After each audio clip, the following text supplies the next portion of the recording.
Hello again. I was going to start this video by talking to you about some online resources, but you don't need to see me talking to learn about those things. So I'll just put some links in the description below. Scroll down, have a look. There's some really interesting stuff there. Today I'm going to finish off the I am what I am carving and then talk to you a little bit about filled lettering. This is lettering that's been carved into the surface of a piece of stone and then filled with a hard paste. It's been done for hundreds of years in this country and it's a really interesting technique. First, some carving.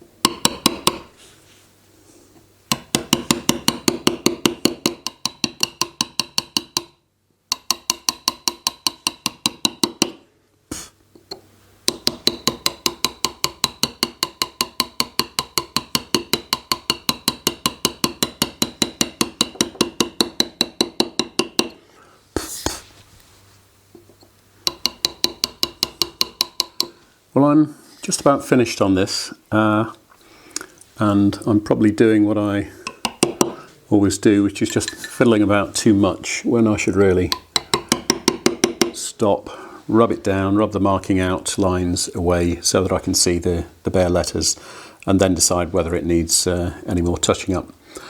There are many ways of carving letters, many ways of holding a chisel, holding your hammer, marking out, design. There's room for lots of different ways to do all of this. If you see other people doing it a different way, they're doing it wrong. No, I'm lying. Other people do all of this in different ways to me. They're all good. If at the end of the day your lettering is good, people won't be able to see how you held your chisel, how you held your hammer. The proof of the pudding is in the eating, so to speak.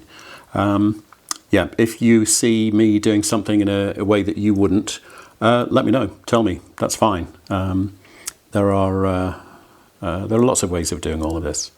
But that's just about done, so I'll give that a clean up now and see how it looks.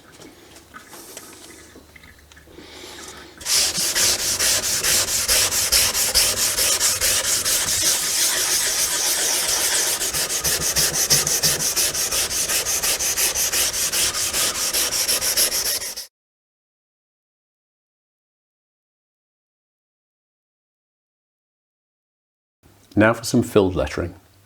In the UK, churches and churchyards are great places to see and study hand-carved lettering. After carving, the letters are sometimes in-painted with a contrasting colour, or gilded with gold leaf, or sometimes filled with a solid paste. I'm ignoring filling letters with lead, which came into widespread use in the late 19th and into the 20th centuries. I'll be looking at letters filled with a paste or mortar from around the 1300s. Here are some examples. This one is from St Oswald's Church in Malpas, Cheshire, a beautiful church with some really interesting monuments. This one is from St Mary and St John in Rothley, Leicestershire, and another black-filled inscription on a half-sized tomb in All Saints, Bakewell, Derbyshire. This lettering is particularly finely cut, although the stylised black letter is really quite hard to read. This example is white on black from Foremark Church in Derbyshire. This ledger stone is set in the floor up near the altar, so will have had a lot of wear from parishioners' feet since it was installed sometime after 1747, but the white paste has held up extremely well. There's hardly any breakout at all. Now let's have a look at how filled text can be done today. So in order to fill some carved lettering with black paste, we need some lettering. So I've just taken a B which I carved as a V-cut, a deep V-cut in a previous video. I've now deepened this and cut the sides almost straight, leaving the bottom of the cut rough. The rough bottom makes a good key for the paste which we're going to put in there. So my letter is ready. Now we just need the paste. The paste is made of a mixture of this plastic resin used by monumental masons to repair and fix stonework. I've got the kind of natural coloured, it's kind of straw coloured, gold coloured. Comes with a tube of hardener and you mix, I think it's 2 to 3% of hardener to the resin. I'm going to mix that with a spatula. Any old thing will do really, just to give it a good mix and give it the black shade with this stuff, which is dye used in the building industry to dye mortar.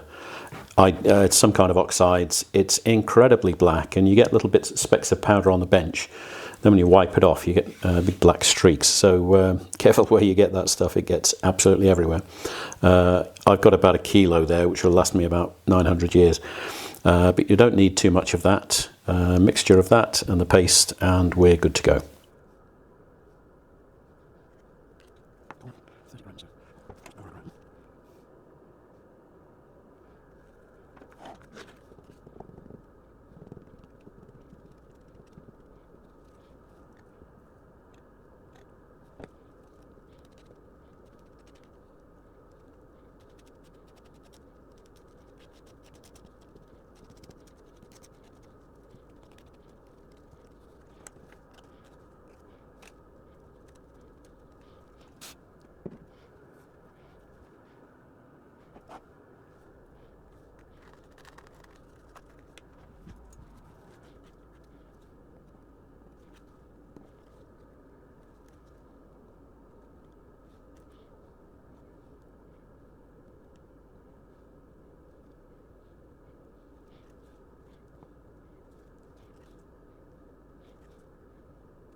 Okay, it's 3 hours later, and this seems to be pretty solid. So I'm going to see how that rubs down and see what we've got.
There, I think that's turned out pretty well.